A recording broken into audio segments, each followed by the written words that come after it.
This is The Scoop for Friday. I'm Josh Holton with the WMNF News headlines. Lunch looked a little different for students in Hillsborough County Public Schools yesterday. WMNF's Chris Young reports students were served a lunch completely sourced from Florida growers, producers, and manufacturers. Students filled the cafeteria of Alafaya Elementary School for a special lunch. It's the first time the Hillsborough County School District is offering a menu that includes all foods sourced from Florida. This is the product of the Hillsborough County Public Schools Farm to School Coalition. Arian Corbett is the nutritionist for the county's schools. We have a chicken empanada that came from a company in Hialeah, Florida. We have strawberries from right here in Plant City. That's from Wish Farms. We have corn that's from Pahokee, Florida. R.C. Hatton Farms, they're a wonderful partner of ours. And then our dairy we provide every day, and that's M&B Dairy from right here in Temple Terrace. Corbett says the Farm to School Coalition has made progress. She says that almost half of the items presented to kids for lunch regularly are from Florida, up from less than 20% last year. School meals are a little bit misunderstood, but they are the best place for kids to experience fruits and vegetables. Every meal that we serve comes with a fruit or a vegetable. Over a school year, the county serves around 32 million meals. For WMNF News, I'm Chris Young in Valrico. The University of South Florida unveiled plans yesterday to create the first college of artificial intelligence and cybersecurity in the state. The Tampa Bay Times reports the college, which is still subject to approval by the USF Board of Trustees, would offer undergraduate and graduate programs, as well as certifications and continuing education options. It would also bring together existing faculty at the university who research AI, cybersecurity, and computing. A USF news release said about 200 USF faculty members are already doing research in related subjects. The release said the U.S. has seen a 5-fold increase in the demand for AI skills.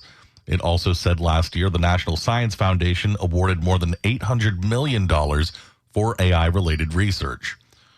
State education officials are slated next week to approve a proposed rule that would require Florida's public colleges to have supplies of emergency opioid antagonists, such as naloxone, in residence halls and dormitories. The proposal stems from a 2023 bill approved by the legislature and Governor Ron DeSantis. Opioid antagonists are used to treat people who overdose by counteracting the life-threatening depression of the central nervous system and respiratory system that results from an opioid overdose. A House analysis of the bill said under the proposal, college housing would be required to have an injectable or intranasal opioid antagonist in clearly marked locations. The trust fund was set up with money paid to the state in a settlement with opioid distributors, manufacturers, and dispensers. Jack Hillegloss, senior pastor at High Point Church in Lake Wales, stood on stage during a recent Sunday morning telling congregants that if they were not already registered to vote, they could get right with God and sign up after the service. The Lakeland Ledger reports some residents consider his tendency to blur the lines between religion and politics to be troubling. Hillegloss gained election as Lake Wales mayor in 2022. A storm system is tracking through the southeast, and impacts are expected for our immediate area today and tonight. Meteorologist Megan Borowski from the Florida Public Radio Emergency Network explains the hazards. Right, so for the Central Florida region, impacts are going to depend on how far northward or southward your location is. The farther south, the better chance today you'll have for continuous moderate to heavy rain rates and localized flooding.